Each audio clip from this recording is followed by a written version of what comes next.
ಮೋದಿಯಿಂದ melody chocolate gift ಪಡೆದ Meloni ಬದುಕೆ ರೋಚಕವಾಗಿದೆ.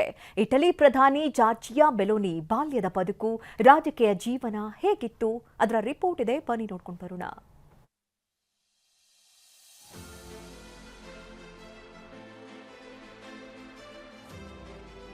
Modi, melody, Meloni ಈ ವಿಡಿಯೋ ಸೋಷಿಯಲ್ ಮೀಡಿಯಾದಲ್ಲಿ ಸಾಕಷ್ಟು ಸದ್ದು ಮಾಡ್ತಿದೆ. 5 ದಿನ ವಿದೇಶ ಪ್ರವಾಸದಲ್ಲಿದ್ದ ಮೋದಿ ಭಾರತಕ್ಕೆ ವಾಪಸ್ಸಾಗಿದ್ದಾರೆ. ಯುಎಇ, ನೆದರ್ಲ್ಯಾಂಡ್ಸ್, ಸ್ವೀಡನ್ ಹಾಗೂ ನಾರ್ವೆ ಟೂರ್ ಮುಗಿಸಿದ್ರು. ಕೊನೆಯದಾಗಿ ಇಟಲಿಗೆ ಮೋದಿ ಭೇಟಿ ನೀಡಿರುವುದು ವಿಶ್ವದ ಗಮನ ಸೆಳೆದಿದೆ. ಅದರಲ್ಲೂ ಇಟಲಿ ಪ್ರಧಾನಿ ಜಾರ್ಜಿಯಾ ಮೆಲೋನಿಗೆ ಮೆಲೋಡಿ ಚಾಕ್ಲೇಟ್ ಗಿಫ್ಟ್ ಕೊಟ್ಟಿರೋದು ಜಾಲತಾಣದಲ್ಲಿ ಹಲ್ಚಲ್ ಸೃಷ್ಟಿಸಿದೆ.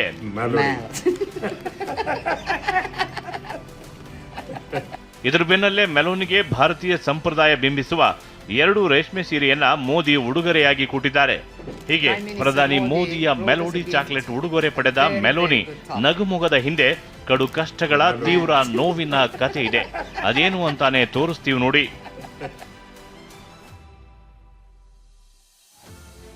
ಮೆಲೋನಿ ಹುಟ್ಟುವ ಮುನ್ನವೇ ತಾಯಿ ಗರ್ಭಪಾತಕ್ಕೆ ಮುಂದಾಗಿದ್ರಂತೆ. ಆದರೆ ಕೊನೆ ಕ್ಷಣದಲ್ಲಿ ನಿರ್ಧಾರ ಬದಲಿಸಿದ್ರಂತೆ. 1977ರ ಜನವರಿ 15ರಂದು ಜಾರ್ಜಿಯಾ ಮೆಲೋನಿ ಜನಿಸಿದ್ದಾರೆ. ಮೆಲೋನಿ 1 ವರ್ಷದ ಮಗು ಇದ್ದಾಗ ತಂದೆ ಕುಟುಂಬ ತೊರೆದು 2ನೇ ಮದುವೆ ಆಗ್ತಾರೆ. ಇದಾದ ಬಳಿಕ ಡ್ರಗ್ಸ್ ಸ್ಮಗ್ಲಿಂಗ್ ಕೇಸ್ನಲ್ಲಿ ಸಿಲುಕಿ ಜೈಲು ಪಾಲಾಗಿ ತಂದೆ ಸಾವನ್ನಪ್ಪುತ್ತಾರೆ. ತಾಯಿಯೊಬ್ಳೆ 2 ಹೆಣ್ಣು ಮಕ್ಕಳನ್ನ ಬೆಳೆಸಬೇಕಾಯಿತು. ಅಕ್ಕನ ಜೊತೆ ಆಟ ಆಡ್ತಿದ್ದಾಗ ಇಡೀ ಕೋಣೆಗೆ ಬೆಂಕಿ ಹೊತ್ತಿಕೊಳ್ಳುತ್ತೆ. ಮನೆ ಕಳ್ಕೊಂಡ ಮೆಲೋನಿ ಮತ್ತು ಅಕ್ಕ ಅಜ್ಜಿ ಮನೆಯಲ್ಲಿ ವಾಸ ಮಾಡಬೇಕಾಗುತ್ತೆ. ವಯಸ್ಸಾದ ಬಳಿಕ ಕಾಲೇಜು ಶಿಕ್ಷಣಕ್ಕೆ ಹಣ ಇಲ್ಲದೆ ಬದುಕಲು ಬಾರ್ ಟೆಂಡರ್ ಕೆಲಸ, ಸಿಡಿಗಳ ಮಾರಾಟ, ಬೇಬಿ ಸಿಟ್ಟರ್ ಕೆಲಸವನ್ನ ಮೆಲೋನಿ ಮಾಡ್ತಾರೆ. ಇವೆಲ್ಲ ಒಬ್ಬ ಹೋರಾಟಗಾರ್ತಿಯಾಗಿ ರೂಪಿಸಿದವು. ಇದು ಮೆಲೋನಿಯ ಬಾಲ್ಯದ ಕಥೆಯಾದ್ರೆ 15ನೇ ವರ್ಷದಲ್ಲೇ ಮೆಲೋನಿ ರಾಜಕೀಯ ಪ್ರವೇಶಿಸುತ್ತಾರೆ. ಇಟಾಲಿಯನ್ ಸೋಷಿಯಲ್ ಮೂವ್ಮೆಂಟ್ ಪಕ್ಷಕ್ಕೆ ಸೇರ್ಪಡೆಯಾಗ್ತಾರೆ. ಇದಾದ ಬಳಿಕ 2004ರಲ್ಲಿ 27ನೇ ವಯಸ್ಸಿಗೆ ನ್ಯಾಷನಲ್ ಅಲಯನ್ಸ್ ಪಕ್ಷದ ರಾಷ್ಟ್ರೀಯ ಯುವ ಘಟಕದ ಮೊದಲ ಮಹಿಳಾ ಅಧ್ಯಕ್ಷೆ ಆಗ್ತಾರೆ.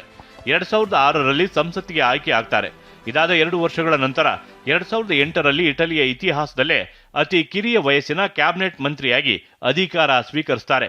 2012ರಲ್ಲಿ ಇಟಲಿ ರಾಷ್ಟ್ರಗೀತೆಯ ಮೊದಲ ಸಾಲು ಫ್ರಾಟೆಲ್ಲಿ ಡಿ ಇಟಾಲಿಯಾ ಎಂದು ಹೆಸರಿಡುತ್ತಾರೆ.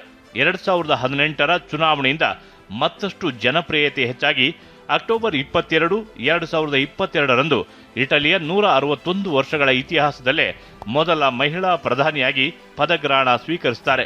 ಅಂದಿನಿಂದ ಈವರೆಗೂ ಇಟಲಿ ಪ್ರಧಾನಿಯಾಗಿ ಮೆಲೋನಿಯೇ ಅಧಿಕಾರ ನಿರ್ವಹಿಸುತ್ತಿದ್ದಾರೆ. ಇನ್ನು ಮೆಲೋನಿ 2015ರಿಂದ 2023ರವರೆಗೆ ಟಿವಿ ಪತ್ರಕರ್ತ ಆಂಡ್ರಿಯಾ ಗಿಯಾಮ್ರೋನೋ ಎಂಬುವರೊಂದಿಗೆ ಲಿವ್ ಇನ್ ಸಂಬಂಧದಲ್ಲಿದ್ದರು.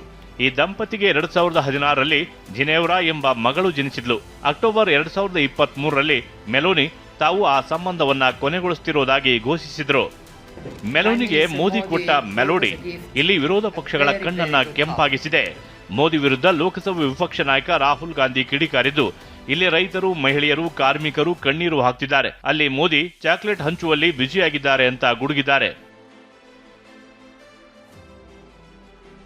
इटली के प्रधानमंत्री मेलोनी को मेलोडी टॉफी खिला रहे हैं. This is an insult to the people of India. This reel that the Prime Minister has made is an insult to the people of India and what they're suffering.